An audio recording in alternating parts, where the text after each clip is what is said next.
Hi Steeler fans, my name's Jim Rooney and I'm here to say thank you.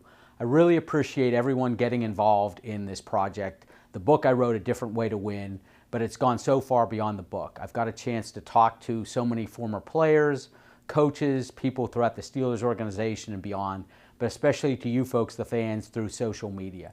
I really appreciate everything that you've done in terms of engaging in this conversation about my father and the way he brought himself to work in the world. I have one last conversation I had, and that's with Joe Greene, the great Steeler captain who also did the foreword to the book. In the interview that you'll see, you get to hear how important my father was to Joe and really how important Joe was to my father and to the Steelers.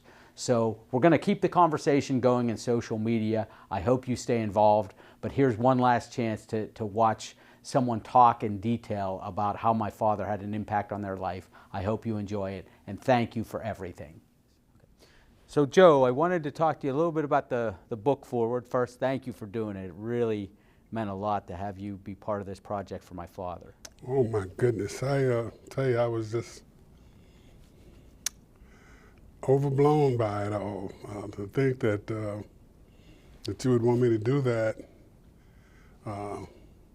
for your father, the idea, but then thinking about doing it, it's just such a thrill and a joy for me. Just as you know, he's one of my favorite people, if not the favorite one. Wow, it was when we had conversations about it. I had a lot of conversations in this book with a lot of people that were, every one of them were special. But talking to you, I think both you and I were in tears 2 or 3 times during that conversation. Remember? Yeah. All of the years, he took care of me in many ways, in ways that I wasn't even aware of. But he took care of me in telling me things that I needed to know. And the biggest one was, I have been an emotional guy for a long, long time, all my life. And football was very emotional to me. I played it with one desire, and that was to win. And sometimes, I went overboard, and he knew that it was all about a desire to win, and he just told me, think about it, let it soak. Think about it before you act, before you open your mouth. Think about it, and that was probably, without a doubt, the best information I ever got. That was going to be my question. Let it soak. Can you describe a little bit of what that meant to you? Oh, gee, it meant everything. I recall times when I got into it on the field with players, and it was my overreaction to things that they had done to me, or I thought they had done to me. My reactions to what I thought were bad calls with officials. My reaction at times to the fans off the field, and one particular time to a sports writer. And Dan never ever chastised me about those reactions or overreactions. He just told me that let it soak. Let it soak. And that was what he said. He didn't say anything else to go along with that. But it did resonate with me. And it changed my attitude about a lot of things. And I said that during that time when I was playing for the Steelers, regardless of what I did on the football field from the standpoint of the pluses, I felt that the Pittsburgh Steelers with Dan was the only team that I would be able to play for in the National Football League, because I didn't think that any other team would would deal with me. I really didn't, and but I was so grateful, so grateful. Well, I think they all would have loved how you played on the field, but I really always appreciated that you talked about my father, being a mentor for you, and that he did it in this right way of giving you some parameters, but never chastising you, never getting on your case. No, and the day of my retirement, the words came to me, and right there as I was standing up, and I was talking about Dan and your grandfather and Chuck and the Steeler organization, is that my full 13 years had expired. And I said at that time that I came here as a boy, 21 years old, and I was. And this organization, led by Dan, gave me an opportunity to mature. And that is, I'm forever ever grateful for that. I know that, and it's not an imaginary thing. It happened, and it's true. So you were also with the organization many years as an adult, even an older adult a little bit. Were there any of the things that my father gave you that you gave to other people in the organization while you were a coach and a scout?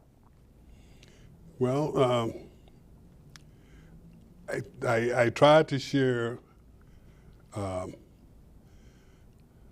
experience in terms of be patient, and today, what you see today is only a portion of what you're going to see in that player. Give him a chance to mature, and that was the lesson that I learned from Dan. And your great-grandfather, he said that, I remember he said that he never met a player he didn't like. And I chuckled when he said it, because at that time, I had been coaching for about 2 years. I said, man, I met a whole lot of them I didn't like. But that was only surface. Right. But you couldn't get into that mode of being negative. Yep. So, Joe, you're a NFL legend and really a legend across America. You saw my father working with people in the league and all in a lot of significant endeavors, including the president and in Ireland. What was it like when you saw him carrying that style to the league or to something else? You've talked about in the foreword. You talk about his way of doing things. Made you feel like he was going to treat people right, that things were going to be done well. Can you talk a little bit about that? No doubt about it. It's he did just walk the walk. You knew that in the way he went about his daily work, that he's a Christian man. He loved his family. He loved the city of Pittsburgh, and he loved his Pittsburgh Steelers and the National Football League. And those things took first place in all of his decision making and the way he went about his daily work. To be fair, he told me that when he was involved in negotiating any kind of negotiations, he always wanted to leave the other person with something on the table. He did not want to take him to the mat, which was the way he lived his life. Now, when it came to players signing contracts, that's when you saw the really, really tough side of your father. And he could do that in a way, but still be fair. And that's a talent, and that's well, it's probably more than a talent. It's an earnestness, a sincerity about what he's doing and who he's doing it with. Yeah, you're not gonna run over him. No way. Can you tell a little about the time as a rookie you asked for more money and what he said to you? Oh yeah, I think I made rookie. I made rookie of the year, and and I thought things were going well for me. And I walked into his office one day and I said, "Mr. Rooney, I need some more money." And he said, "Joe, sit down. This is a quarter, and I'm not giving you anything more than a quarter." And I started laughing. Because the way he said it, I don't know, the way I said it, I knew that it wasn't in jest. It was straightforward and very matter of fact and honest. Right. But he wasn't trying to crush me with it. Yeah, yeah. He just let me know that you might as well get up and get out of here. And I did. But I wasn't angry, and Jim, there were, when Chuck retired, your father gave me an opportunity to interview for the head coaching position. Right. And when that time had come to pass, he came and told me, he said, "Joe, you're not going to be our next head coach." And I said, "Well, thank you for the opportunity." And as I left the office, walking down the hallway at Three Rivers to the front door, right. Those first 15 steps are pretty hard. I was angry and disappointed. But by the time I got to the front door, the entry, and opened the door, I was relieved because I knew that Dan made the decision that he thought was best for the Steelers. And that was all right with me. Well, you talk about walking out the door in that moment. One of the greatest experiences of my life, and I now am at 50 plus years around the Steelers, is when Kevin Colbert told me that he hired you and you were going to be coming back in the door after being gone for about 10 years. I just felt like, okay, we're going to get back to where we were because certainly Kevin and Bill brought a lot of good football players in, but having you back in the room with my father, obviously Chuck was gone, but I knew that we had the type of character to win a championship with you guys there. So that was one of my favorite moments in Steeler history, was when you came back through the door. Well, that's good. That's I kind of felt that at that time that, so I don't know what my role would be, what my job would be, other than the job I'm asked to do. But I didn't want to disappoint. I wanted to be myself.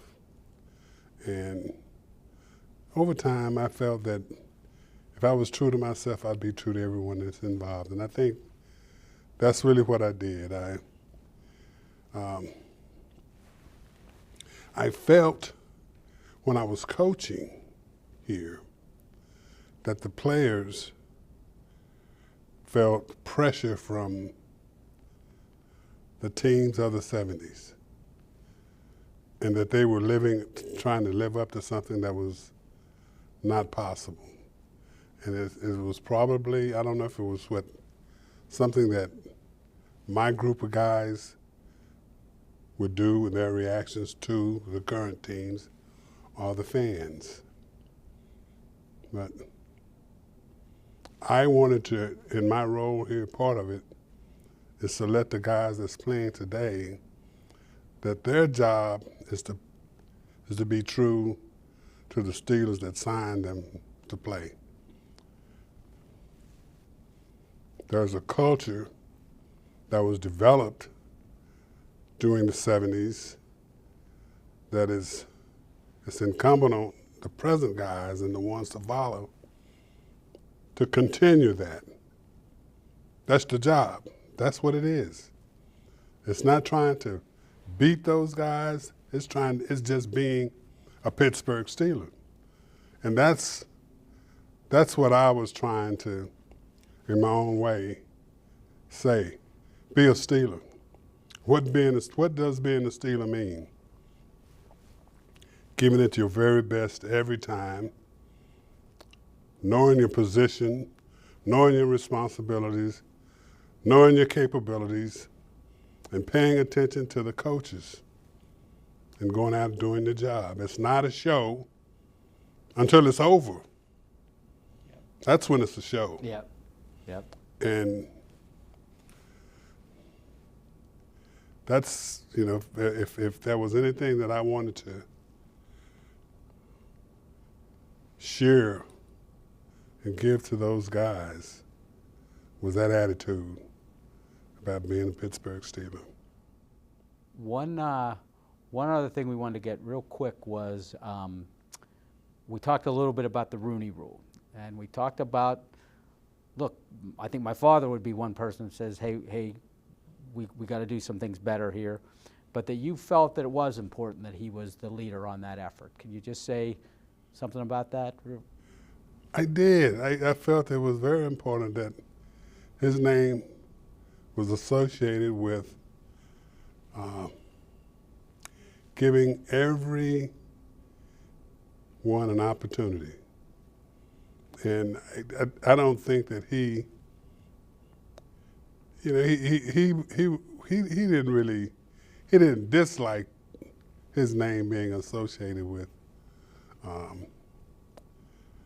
as that's called the Rooney Rule, but he didn't champion that the name Having his name on it. Right. He liked the idea, but his name on it wasn't a high point for him. But in the book, you felt that him being the leader of it was important for it to have an impact on the league? Absolutely, because when you say Dan Rooney, everybody, they think right away, if they know anything about him, fairness. And that is what would be associated with trying to get that job done, would be fairness. And I was really proud that myself personally, because it was associated with a guy that is going to do everything in his power to see it through. And just at the time when the Rooney Rule was going into effect, we hired a new coach.